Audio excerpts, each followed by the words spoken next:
Ma femme riait en finalisant le divorce jusqu'à ce que le juge mentionne. Ma femme riait au tribunal des affaires familiales jusqu'à ce que le juge commence à lire mes déclarations financières. Elle pensait avoir épousé un simple réparateur de climatisation. Elle n'avait aucune idée de ce que j'avais vraiment bâti. Mais ce n'était même pas la pire des trahisons. Elle volait les fonds universitaires de nos enfants. Je m'appelle David Pierce.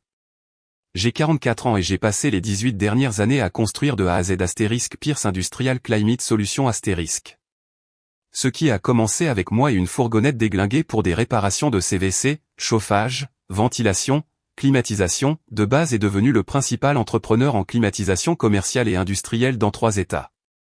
Nous gérons tout, des systèmes de refroidissement d'entrepôts massifs au contrôle climatique spécialisé pour les entreprises pharmaceutiques. Ce n'est pas un travail glamour, mais ça paie bien, mieux que la plupart des gens ne l'imaginent. J'ai rencontré Valérie lors d'un barbecue du 4 juillet en 2006. Elle avait 24 ans, fraîchement sortie de l'université, et travaillait comme coordinatrice marketing pour une start-up qui a fait faillite 6 mois plus tard. Elle avait ce rire qui pouvait illuminer une pièce et une façon de vous faire sentir comme la personne la plus intéressante qu'elle ait jamais rencontrée. Nous nous sommes mariés 2 ans plus tard et je pensais avoir décroché le gros lot. Nos enfants sont arrivés assez vite après ça. Samuel a 17 ans maintenant, il est en terminale avec une bourse complète pour le football américain. Aurora a 15 ans, elle est vive comme l'éclair et parle déjà de faire des études de médecine. Ce sont de bons enfants, et pendant très longtemps, j'ai cru que nous étions la famille américaine parfaite de cartes postales. Le premier signe que quelque chose n'allait pas est apparu il y a environ 6 mois. Valérie a commencé à se plaindre que je travaillais trop, que je me souciais plus de mon entreprise que de ma famille. D'accord. Je faisais de longues heures pour tenter de décrocher un contrat énorme avec une société pharmaceutique qui nous mettrait à l'abri pour des années. Mais quand j'ai essayé d'organiser des vacances en famille pour me rattraper, elle m'a dit qu'elle avait déjà prévu des choses avec sa sœur. Puis sont venus les nouveaux vêtements, les abonnements à la salle de sport, les soirées tardives à rattraper le temps avec ses copines. Elle a commencé à emmener son téléphone dans la salle de bain avec elle, chose qu'elle n'avait jamais faite en 16 ans de mariage. Quand je lui ai posé la question, elle est devenue sur la défensive, disant que j'étais paranoïaque et contrôlant. Le point de rupture est arrivé un mardi matin de mars. J'étais levé tôt, me préparant à conduire jusqu'à un chantier à 2 heures de route. Valérie était encore au lit, mais son téléphone n'arrêtait pas de vibrer sur la table de nuit. Sans réfléchir, j'y ai jeté un œil. L'écran affichait un texto de quelqu'un nommé « TM, hâte de te voir ce soir ». Même endroit que d'habitude. Mon estomac s'est noué comme si j'avais reçu un coup en plein ventre. Je suis resté là pendant peut-être 30 secondes, à fixer ces mots, essayant de leur donner un autre sens. Mais au fond de moi, je savais exactement ce qu'ils signifiaient. Je ne l'ai pas confronté ce matin-là. Au lieu de ça, j'ai conduit jusqu'à mon chantier et j'ai passé 8 heures à installer des conduits pendant que mon esprit passait en revue chaque moment suspect des derniers mois. Au moment où je suis rentré à la maison, j'avais pris une décision. Je n'allais pas être un de ces types qui font l'autruche en prétendant que tout va bien. Ce soir-là, après que Valérie soit allée se coucher tôt en prétextant un mal de tête, j'ai commencé à passer des appels. Le premier appel a été pour mon avocat, Jim Patterson. Nous faisions des affaires ensemble depuis des années. Il s'était occupé de tous mes contrats et de la paperasse de l'entreprise. Quand je lui ai raconté ce qui se passait, sa voix est devenue très sérieuse. « David, a dit Jim, avant de faire quoi que ce soit d'autre, tu dois tout documenter. Engage un détective privé, change tes mots de passe, et quoi que tu fasses, ne dévoile pas ton jeu avant que nous soyons prêts. » Le deuxième appel a été pour Mike Torino, un ancien détective qui dirigeait maintenant sa propre agence d'investigation. Mike avait fait des vérifications d'antécédents pour moi lorsque j'embauchais des employés clés. Il était minutieux, discret et avait la réputation d'obtenir des résultats. « Depuis combien de temps ça dure ?» a demandé Mike après que je l'ai mis au courant. « Je ne sais pas », ai-je admis. « Ça pourrait être des semaines, ou des mois. »« Ne t'inquiète pas », a dit Mike. « Les infidèles laissent toujours des traces. Donne-moi 2 semaines et j'aurai des réponses. » Pendant que Mike faisait sa magie, j'ai commencé ma propre enquête à la maison. J'ai installé des caméras de sécurité autour de la propriété, en disant à Valérie que c'était à cause de quelques cambriolages dans le quartier. Elle l'a cru sans poser de questions. J'ai aussi commencé à prêter plus d'attention à son emploi du temps, ses excuses, son comportement. Les changements étaient évidents une fois que je savais quoi chercher. Valérie s'était mise au sport religieusement, avait acheté de la nouvelle lingerie que je ne la voyais jamais porter, et avait développé un intérêt soudain pour les soirées entre filles, qui avaient lieu 2 fois par semaine. Elle rentrait à la maison en sentant un parfum de luxe qui n'était certainement pas le mien. Samuel a aussi remarqué que quelque chose clochait. Un soir après le dîner, il m'a pris à part dans le garage. « Papa, » a dit Samuel, « est-ce que tout va bien entre toi et maman ?» Elle agit bizarrement ces derniers temps. J'ai regardé mon fils, 17 ans, bâti comme un linebacker, mais toujours inquiet pour le mariage de ses parents. « Qu'est-ce que tu veux dire par bizarre ?» ai-je demandé. Elle est tout le temps sur son téléphone. Et hier, je l'ai entendu parler à quelqu'un d'un rendez-vous. Quand elle m'a vu, elle est devenue toute nerveuse et a mis fin à l'appel très vite. J'ai posé ma main sur son épaule. « Ne t'inquiète pas pour ça, fiston. Ta mère et moi, on traverse une période compliquée. Concentre-toi juste sur tes études et le football, d'accord ? » Mais à l'intérieur, mon cœur se brisait. Pas seulement pour moi, mais pour Samuel et Aurora. Ils ne méritaient pas que leur famille soit déchirée parce que leur mère ne pouvait pas tenir ses vœux. 2 semaines plus tard, Mike a appelé avec une mise à jour qui m'a glacé le sang.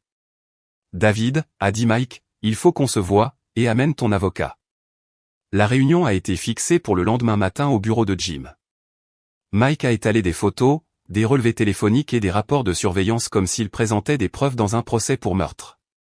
La cible était claire, Tran McCabe, un représentant pharmaceutique qui avait tourné autour de certains de mes clients commerciaux. L'affaire durait depuis 4 mois. Des rendez-vous à l'hôtel 2 fois par semaine, des week-ends prolongés quand Valérie prétendait rendre visite à sa sœur. Même des rendez-vous sur le parking de l'école de Samuel après ses entraînements de football. Il y a plus, a dit Mike, en faisant glisser un autre dossier sur la table. Elle a dit du mal de toi à des amis communs, racontant aux gens que tu es émotionnellement distant et que le mariage est mort depuis des années. Jim s'est penché en avant. David, nous devons agir vite. Si elle est déjà en train de construire son récit, elle pourrait prévoir de déposer une demande de divorce la première. Cet après-midi-là, j'ai passé un dernier appel à un serrurier. Il était temps de commencer à protéger ce que j'avais passé 20 ans à construire. Les papiers du divorce ont fait l'effet d'une bombe à Valérie un mardi matin. J'ai regardé depuis la fenêtre de la cuisine l'huissier de justice lui remettre l'enveloppe. Elle est restée là, dans son pantalon de yoga et sa brassière de sport de marque, lisant la première page, la bouche bée. Quand elle est rentrée, son attitude avait complètement changé. Fini la femme confiante qui menait une double vie. Maintenant, elle avait l'air paniquée, presque désespérée. « David, » a dit Valérie en agitant les papiers. « Qu'est-ce que c'est que ça ? On peut régler nos problèmes. On n'a pas besoin d'avocat. » On avait besoin d'honnêteté, ai-je répondu calmement. Ce bateau a largué les amarres il y a environ 4 mois. Les semaines qui ont précédé l'audience ont été brutales. Valérie a engagé Patricia Steinberg, l'une des avocates spécialisées en divorce les plus agressives de l'État. Steinberg avait la réputation de plumer les hommes jusqu'au dernier centime dans les procédures de divorce. Elle pensait manifestement que j'étais juste un autre entrepreneur avec un revenu modeste et quelques équipements à partager.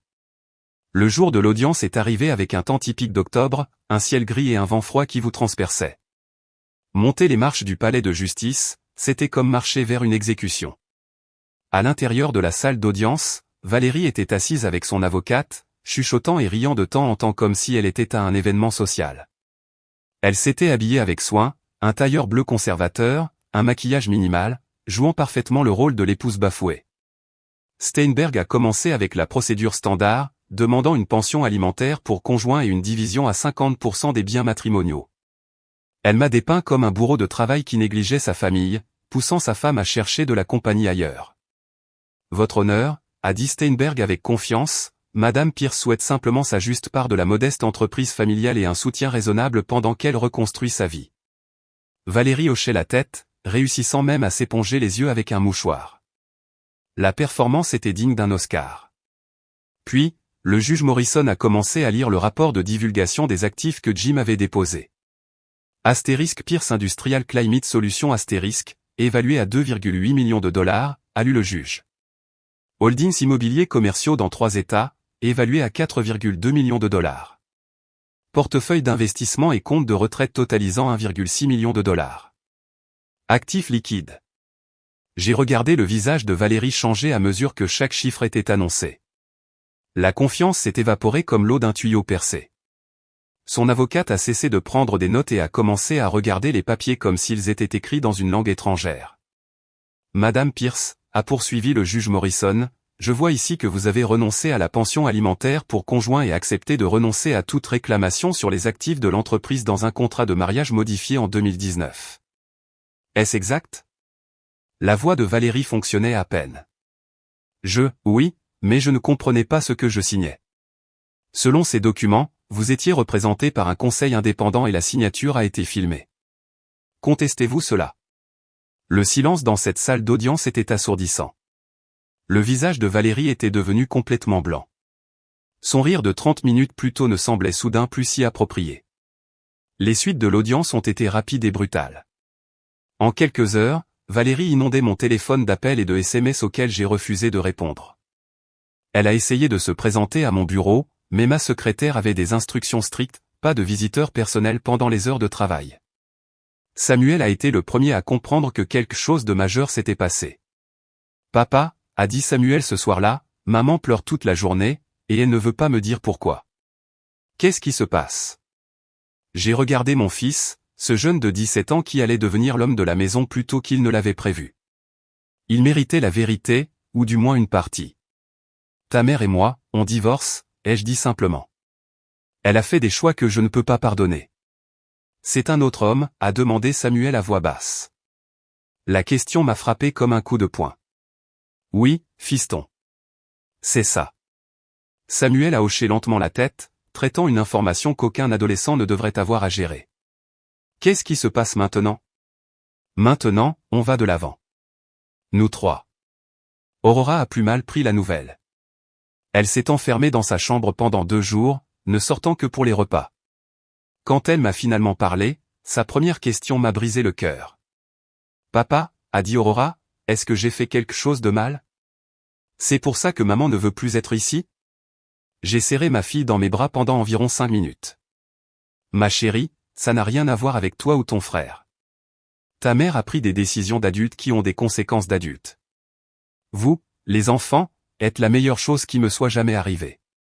Pendant ce temps, Valérie avait emménagé chez sa sœur de l'autre côté de la ville, mais cet arrangement a duré exactement 1 semaine.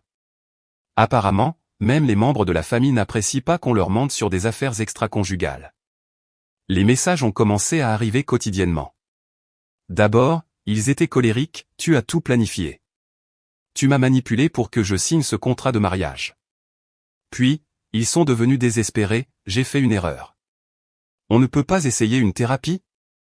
Je vais rompre avec Tran. Je te le promets. Finalement, ils sont devenus menaçants, je dirai à tout le monde que tu étais violent. Je ferai en sorte que tu ne vois plus jamais les enfants. Ce dernier message était une erreur. Je l'ai transféré directement à Jim Patterson avec des captures d'écran de tous les autres. David, a dit Jim quand je l'ai appelé, elle vient de nous donner tout ce dont nous avons besoin pour le jugement final. Continue de recevoir ces messages. Mais la vraie révélation est venue lorsque j'ai reçu un appel de mon comptable d'entreprise, Larry Stevens. David, a dit Larry, j'ai examiné les comptes et il y a quelque chose que tu dois savoir. Tu te souviens de ce fonds d'éducation que tu as créé pour les enfants en 2018? Celui auquel Valérie avait un droit de signature? Mon estomac s'est noué. Qu'est-ce qu'il y a avec ce fonds? Il est vide. Complètement vidé. Les retraits ont commencé il y a 6 mois. 120 000 $ envolés. De l'argent que j'avais spécifiquement économisé pour l'université de Samuel et les études futures d'Aurora. De l'argent que Valérie avait apparemment dépensé pour son nouveau petit ami et la vie de fantasme qu'elle se construisait. Cette nuit-là, j'ai passé un autre appel à Mike Torino. Il était temps de creuser plus profondément pour savoir exactement ce que ma femme avait fait avec l'argent de notre famille. 3 semaines après la finalisation du divorce, j'ai reçu un appel qui a tout changé. Le docteur Patricia Williams du laboratoire de génétique avait des résultats qui allaient ébranler notre famille jusqu'à la moelle. Monsieur Pierce, a dit soigneusement le docteur Williams, nous devons discuter des résultats du test de paternité d'Aurora en personne. Mes mains tremblaient en conduisant vers le laboratoire. J'avais commandé le test sur une intuition, quelque chose à propos du groupe sanguin d'Aurora qui n'avait jamais tout à fait collé quand elle avait dû être opérée 2 ans plus tôt.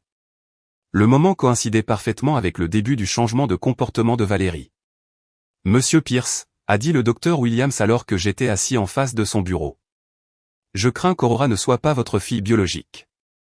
La probabilité de paternité est de 0%. La pièce s'est mise à tourner. Ma petite fille, ma princesse, qui m'admirait comme si j'avais décroché la lune, n'était pas la mienne. 15 ans d'histoire avant de dormir, de récitals de danse et de moments père-fille construits sur un mensonge. Depuis combien de temps le soupçonniez-vous, a demandé doucement le docteur Williams. Récemment, ai-je réussi à dire. Sa mère, il y a eu d'autres hommes. Ce soir-là, je suis resté assis dans mon pick-up devant la maison pendant 2 heures, essayant de trouver comment le dire à Aurora. Elle était à l'intérieur en train de faire ses devoirs, se demandant probablement pourquoi papa agissait si étrangement ces derniers temps. Quand je suis finalement rentré, Aurora était dans la cuisine en train de se préparer un sandwich. « Papa », a dit Aurora, « tu as l'air épuisé. »« Ça va ?» J'ai regardé cette magnifique jeune fille de 15 ans qui m'avait appelé « papa » toute sa vie. Et j'ai pris une décision qui m'a surpris moi-même. « Ça va, ma chérie ?» ai-je dit en la serrant dans mes bras. J'ai juste eu une longue journée de travail. La biologie ne faisait pas d'elle moins ma fille. J'avais changé ses couches, lui avais appris à faire du vélo, et avais été là pour chaque genou écorché et chaque cœur brisé. Un imbécile menteur avait peut-être contribué à l'ADN, mais j'étais son père de toutes les manières qui comptaient. Mais Valérie allait payer pour cette tromperie. Le lendemain matin, j'ai appelé Jim Patterson avec les résultats du test. David, a dit Jim après avoir examiné les documents, cela change tout. Fraude, fausse déclaration, potentiellement des accusations criminelles. Nous pouvons rouvrir tout le règlement du divorce. Non, ai-je dit fermement. Aurora n'a pas besoin de savoir. Je ne veux pas que ça traîne au tribunal, mais je veux que Valérie sache que je sais. Que as-tu en tête? Une conversation. Juste nous deux. Cet après-midi-là, j'ai envoyé un simple texto à Valérie, il faut qu'on parle ce soir. Viens seule. Elle s'est présentée à 20h pile, espérant probablement que j'avais changé d'avis sur le divorce. David, a dit Valérie en entrant dans le salon. Je suis si contente que tu aies appelé. J'ai réfléchi. Assieds-toi, Valérie, ai-je interrompu, en posant les résultats du test ADN sur la table basse. Son visage est devenu blanc comme un linge en lisant la première page. Qui est le vrai père d'Aurora, ai-je demandé calmement. Le silence s'est étiré pendant près d'1 minute avant qu'elle ne parle enfin. Ça n'a plus d'importance maintenant, a murmuré Valérie. Ça en a pour moi. 15 ans de mensonges, Valérie. 15 ans à me regarder aimer une enfant pendant que tu savais la vérité. Elle s'est mise à pleurer, mais ce n'était pas des larmes de remords. C'étaient les larmes de quelqu'un qui avait finalement été pris dans l'ultime tromperie. La confrontation avec Valérie aurait dû être la fin, mais j'avais sous-estimé sa mère, Margaret Walsh. 3 jours après notre discussion sur l'ADN, Margaret s'est présentée à mon bureau tel un ange vengeur en Cadillac. David Pierce, a annoncé Margaret en se frayant un chemin devant ma secrétaire. Il faut qu'on ait une discussion. Margaret ne m'avait jamais apprécié. Dès le premier jour, elle avait clairement fait savoir que sa précieuse fille méritait mieux qu'un réparateur glorifié. Le fait que ce réparateur glorifié vaille maintenant près de 10 millions de dollars devait piquer encore plus. Madame Walsh, ai-je dit en me levant de mon bureau, c'est un lieu de travail. Si vous voulez discuter de questions familiales. Question familiale, a interrompu Margaret, la voix s'élevant. Vous avez détruit la vie de ma fille pour une histoire de crise de la quarantaine. Maintenant, vous propagez des mensonges sur la paternité d'Aurora. Donc Valérie lui avait parlé du test ADN. Choix intéressant. Les seuls mensonges qui ont été propagés viennent de votre fille, ai-je répondu calmement. Pendant 15 ans. Le visage de Margaret est devenu rouge. Valérie a fait une erreur. Une seule. Et vous agissez comme si elle avait commis un meurtre. Une erreur? Je n'ai pas pu m'empêcher de rire. Votre fille a volé plus de 100 000 dollars des fonds d'éducation de nos enfants pour les dépenser avec son petit ami. Elle ment et triche depuis des mois, peut-être des années. Ce n'est pas une seule erreur. C'est un schéma de tromperie. C'est vous qui l'Y avez poussé, a crié Margaret. Travaillant tout le temps, ne lui montrant jamais aucune affection. À quoi vous attendiez-vous? Je m'attendais à ce que ma femme agisse en adulte et me parle si elle était malheureuse, pas qu'elle vole nos enfants et couche avec des représentants pharmaceutiques. Margaret s'est levée brusquement, renversant sa chaise. Ce n'est pas fini, David. J'ai des amis dans cette ville. Je ferai en sorte que tout le monde sache quel genre d'homme vous êtes vraiment. Allez-y, ai-je dit, en contournant mon bureau pour lui faire face. J'ai des relevés bancaires, des reçus d'hôtel et des relevés téléphoniques qui racontent la véritable histoire. Lancez-vous. Après que Margaret soit sortie en trombe, j'ai appelé ma société de sécurité pour améliorer les caméras à mon bureau et à la maison. J'ai aussi noté de prévenir Samuel et Aurora que leur grand-mère pourrait essayer de les monter contre moi. Ce soir-là, Samuel est rentré avec des nouvelles qui ont confirmé mes soupçons. Papa, a dit Samuel, Mamie Walsh m'a appelé aujourd'hui. Elle dit que maman veut nous voir, Aurora et moi, mais pas chez toi. Elle veut qu'on la retrouve dans un hôtel. Qu'est-ce que tu lui as dit? Je lui ai dit que j'allais y réfléchir, mais papa, quelque chose clochait. Mamie posait des questions bizarres sur ton entreprise, sur combien d'argent tu as vraiment. J'avais l'impression qu'elle pêchait des informations. Gamin intelligent. Margaret préparait probablement une sorte de contestation de la garde ou essayait de trouver des actifs que le tribunal des affaires familiales avait manqués. Samuel, ai-je dit, j'ai besoin que tu sois extrêmement prudent avec ta grand-mère. Ne partage aucune information sur nos finances, notre situation de vie, ou quoi que ce soit d'autre. Tu peux faire ça? Déjà fait, papa. Je ne lui fais pas plus confiance qu'à maman. Plus tard dans la nuit, j'ai reçu un appel de Mike Torino avec des nouvelles troublantes. David, a dit Mike, Margaret Walsh a posé des questions en ville. Elle a engagé un détective privé pour enquêter sur ton entreprise. Elle propage aussi des rumeurs selon lesquelles tu caches des actifs au tribunal. Laisse-la chercher, ai-je dit. Tout est légal et documenté, mais garde un œil sur elle. J'ai le sentiment que ce n'est que le début. J'avais raison. Margaret Walsh ne faisait que commencer, et elle était sur le point de faire passer l'affaire de Valérie pour un inconvénient mineur. La guerre de Margaret Walsh a escaladé plus vite que je ne l'avais prévu. Moins d'une semaine après sa visite au bureau, elle avait engagé le cabinet d'avocats en droit de la famille le plus cher de l'État pour contester ma garde des enfants. Sa stratégie était simple mais vicieuse, me dépeindre comme un père inapte qui avait manipulé la procédure de divorce. La pétition est arrivée un vendredi après-midi, livrée par le même huissier qui s'était occupé de mes papiers de divorce. Cette fois, Margaret demandait la garde d'urgence de Samuel et Aurora, affirmant que j'étais émotionnellement abusif et financièrement manipulateur. C'est de la folie, a dit Jim Patterson en examinant les documents. Elle n'a aucun fondement pour demander la garde. Elle n'est même pas la tutrice des enfants. C'est leur grand-mère, ai-je répondu. Et elle a les poches pleines et des relations. L'audience d'urgence a été fixée au mardi suivant. Margaret avait réussi à convaincre le juge que les enfants étaient en danger immédiat, nécessitant une intervention urgente. Ce week-end-là, je me suis assis avec Samuel et Aurora pour les préparer à ce qui allait arriver. Les enfants, ai-je dit, votre grand-mère essaie de vous éloigner de moi. Elle va dire des choses terribles sur moi au tribunal, et vous pourriez en entendre certaines. Aurora avait l'air confuse. Pourquoi Mamie Walsh voudrait nous enlever? Elle me rejette la faute pour le divorce, ai-je expliqué. Elle pense que j'ai traité votre mère injustement. Samuel, maintenant âgé de 18 ans et légalement adulte, était furieux. Papa, je ne vais nulle part. Et Aurora non plus, si j'ai mon mot à dire. L'audience était un cirque. L'avocat de Margaret, Richard Steinman, a présenté un dossier entièrement basé sur des spéculations et des attaques personnelles. Votre honneur, a plaidé Steinman, Monsieur Pierce a systématiquement isolé sa femme, contrôlé les finances familiales et créé un environnement d'abus émotionnel qui a forcé Madame Pierce à chercher de la compagnie ailleurs. Je regardais Margaret hocher la tête depuis la galerie, jouant à la perfection la grand-mère inquiète. Quand ce fut notre tour, Jim a fait simple. Votre honneur, a dit Jim, Madame Walsh n'a présenté aucune preuve d'abus, de négligence ou d'inaptitude. Monsieur Pierce est un homme d'affaires prospère qui a fourni un foyer stable à ses enfants tout au long de cette période difficile. Samuel a 18 ans et a choisi de rester avec son père. Aurora, à 15 ans, a exprimé la même préférence. Le juge avait l'air fatigué et agacé par toute la procédure.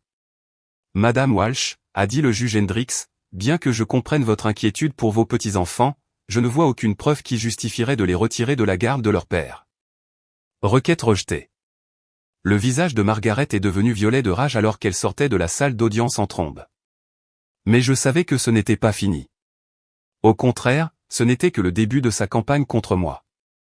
6 mois après la bataille pour la garde, la vie avait enfin commencé à retrouver une nouvelle normalité. Samuel avait obtenu son diplôme de fin d'études secondaires avec mention et prévoyait d'étudier le commerce à l'université d'État avant de rejoindre l'entreprise familiale. Aurora s'épanouissait en seconde, ses notes meilleures que jamais malgré les troubles familiaux. L'entreprise était également en plein essor. La nouvelle de mon divorce s'était répandue, ainsi que la véritable envergure de Pierce Industrial Climate Solutions *. Les clients potentiels qui m'avaient auparavant considéré comme un simple entrepreneur comprenaient maintenant qu'ils avaient affaire à un acteur sérieux sur le marché du CVC commercial. C'est alors que j'ai rencontré Rebecca Taylor. Elle est entrée dans mon bureau un jeudi matin, vêtue d'un tailleur élégant et portant les plans d'une usine de fabrication pharmaceutique qui nécessiterait le système de contrôle climatique le plus sophistiqué que j'ai jamais conçu. « Monsieur Pierce », a dit Rebecca en me tendant la main. « Je suis la chef de projet pour Davison Pharmaceuticals. Nous avons besoin de quelqu'un qui comprend le contrôle climatique de précision pour les processus de fabrication sensibles. » Rebecca avait 38 ans, récemment divorcée elle-même, avec des jumeaux de l'âge d'Aurora. Elle était intelligente, directe et n'avait aucun intérêt à jouer à des jeux ou à manipuler des situations pour un gain personnel. Notre première réunion a duré 3 heures pendant que nous discutions des exigences techniques pour la filtration de l'air de qualité pharmaceutique et le contrôle de la température. Notre deuxième réunion, ostensiblement sur les délais du projet, a duré jusqu'à la fermeture du restaurant. Je devrais probablement mentionner, a dit Rebecca au dessert, que j'ai fait quelques recherches sur vous avant d'accepter cette réunion. J'ai haussé un sourcil. Et je suis au courant de votre divorce, de ce que votre ex-femme vous a fait subir. Je veux que vous sachiez que je ne suis intéressé par l'argent ou les biens de personne. J'ai ma propre carrière et ma propre sécurité financière. C'était rafraîchissant de rencontrer quelqu'un de franc au sujet de sa situation au lieu de jouer à des jeux élaborés. 3 mois plus tard, Rebecca et moi sortions officiellement ensemble. Les enfants l'adoraient. Elle était assez intelligente pour tenir tête à Samuel sur le football américain et assez patiente pour aider Aurora avec ses devoirs de chimie avancée. Plus important encore, elle comprenait la valeur de l'honnêteté. Après des années à vivre avec les tromperies et les manipulations de Valérie, être avec quelqu'un qui disait exactement ce qu'elle pensait me semblait un luxe que j'avais oublié. Quand Aurora m'a demandé un soir si j'étais heureux, j'ai réalisé que je pouvais répondre honnêtement pour la première fois depuis des années. Oui, ma chérie, ai-je dit. Je le suis vraiment. Pour la première fois depuis le début de ce cauchemar, j'envisageais l'avenir avec impatience au lieu de simplement survivre au présent. 2 ans après le divorce, Valérie a tenté un dernier coup désespéré. Elle vivait dans un appartement délabré de l'autre côté de la ville, travaillant dans un magasin de détail qui couvrait à peine ses factures. Tran McCabe l'avait largué 6 mois après le divorce quand il a réalisé qu'il n'y aurait pas de manne financière. La croisade juridique de Margaret Walsh l'avait ruinée, laissant les 2 femmes amères et fauchées. Mais elles n'avaient pas fini de se battre. L'affrontement a eu lieu un mardi soir alors que je dînais avec Rebecca et les enfants. Valérie et Margaret se sont présentées à l'improviste, exigeant de parler à Samuel et Aurora. « Tu ne peux pas continuer à monter mes enfants contre moi », a déclaré Valérie en faisant irruption dans ma salle à manger. « Personne ne monte personne contre qui que ce soit », ai-je répondu calmement, me plaçant entre elle et les enfants. « Tu as créé cette situation par tes choix. » « Nos choix, a interjeté Margaret. C'est vous qui avez poussé avec votre froideur et votre obsession pour le travail. Rebecca, qui mangeait tranquillement son dîner, a finalement pris la parole. Madame, je ne crois pas que nous nous soyons rencontrés. Je suis Rebecca Taylor, la compagne de David. Une autre victime, a ricané Margaret. Il vous fera la même chose qu'à ma fille. Rebecca a souri poliment. En fait, je sais exactement ce qu'il a fait à votre fille. Il a travaillé 18 heures par jour pour bâtir une entreprise qui pourrait subvenir aux besoins de sa famille. Il a économisé de l'argent pour l'éducation de ses enfants pendant que votre fille le dépensait avec son petit ami. Il a honoré ses vœux de mariage pendant qu'elle couchait avec des représentants pharmaceutiques. La pièce est devenue complètement silencieuse. Madame, a poursuivi Rebecca, j'ai vu les dossiers du tribunal, les relevés bancaires et les registres téléphoniques. Votre fille est une voleuse et une femme adultère qui a eu exactement ce qu'elle méritait. Le visage de Valérie est devenu rouge. Vous ne savez pas de quoi vous parlez. Je sais que David a économisé 120 000 $ pour l'université de ses enfants et que vous avez volé chaque centime. Je sais que vous avez menti sur la paternité d'Aurora pendant 15 ans. Je sais que vous avez menacé de faire de fausses allégations d'abus quand vous n'avez pas obtenu ce que vous vouliez. Samuel s'est levé de table. Maman, tu dois partir maintenant. Samuel, s'il te plaît. A commencé Valérie. Non, a interrompu Samuel. J'ai 19 ans. J'ai vu ce que tu as fait, entendu ce que tu as dit, regardé comment tu as traité papa. Tu as fait tes choix. Maintenant, vis avec les conséquences. Aurora, maintenant âgée de 17 ans et plus mature que son âge, a hoché la tête en signe d'accord. Maman, je t'aime, mais je ne peux pas te respecter. Tu as blessé notre famille pour des raisons égoïstes.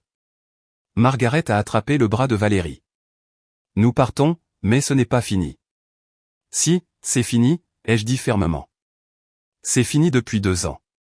La seule personne qui ne l'a pas accepté, c'est vous. Après leur départ, Rebecca m'a serré la main sous la table. Ça va, a-t-elle demandé. Mieux que ça, ai-je répondu. C'était la conclusion dont j'ignorais avoir besoin. 3 ans se sont écoulés depuis cette confrontation finale avec Valérie et Margaret. En y repensant, je peux honnêtement dire que la pire chose qui me soit jamais arrivée s'est avérée être la meilleure chose qui aurait pu arriver. Asterisk Pierce Industrial Climate Solutions Asterisk est maintenant le plus grand entrepreneur en CVC commercial de la région. Le divorce m'a forcé à examiner de près les opérations de mon entreprise et ce que j'ai trouvé, c'est une entreprise prête pour une expansion majeure. Nous avons ouvert des bureaux dans 4 États supplémentaires et décroché des contrats avec des entreprises du Fortune 500. Samuel a obtenu son diplôme d'école de commerce au printemps dernier et a rejoint l'entreprise en tant que directeur des opérations. Il a un don naturel pour le côté technique de l'entreprise et les compétences de leadership pour gérer notre main-d'œuvre croissante.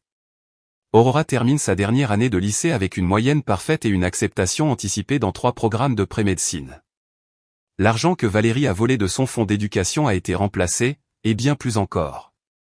Elle prévoit de se spécialiser en pédiatrie, disant qu'elle veut aider les enfants comme son père l'a aidé à traverser des moments difficiles. Les résultats du test ADN restent enfermés dans mon coffre-fort. Et Aurora ne connaît toujours pas la vérité sur sa paternité.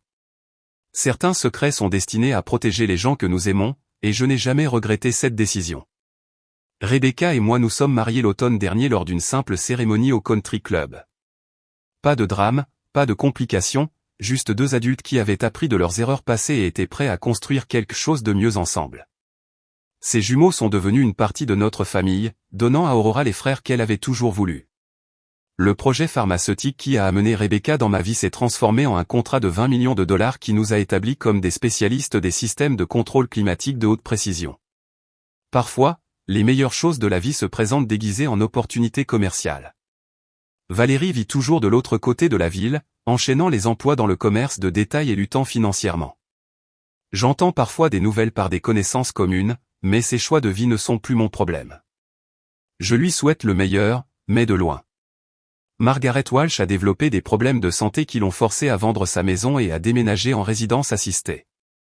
Les frais de justice de sa bataille de garde ratée ont consommé la plupart de ses économies. Le karma, semble-t-il, a un sens de la justice. Le mois dernier, Aurora m'a posé une question qui m'a fait réaliser à quel point nous avions tous progressé. Papa, a-t-elle dit. Te demandes-tu parfois ce qui se serait passé si maman n'avait pas eu cette liaison? J'y ai réfléchi un instant. Honnêtement, ma chérie, je pense que nous serions tous malheureux en prétendant que tout va bien. Parfois, les gens nous rendent service sans le vouloir. Elle a souri et m'a serré dans ses bras. Je suis contente que les choses se soient passées comme ça. Moi aussi. L'homme que je suis aujourd'hui est plus fort, plus sage et plus heureux que l'homme que j'étais quand j'étais marié à Valérie. Mes enfants ont appris des leçons sur l'intégrité, les conséquences et la résilience qu'ils n'auraient jamais apprises dans une maison bâtie sur des mensonges. Et j'ai appris que parfois, il faut perdre tout ce que l'on pensait vouloir pour découvrir ce dont on a réellement besoin.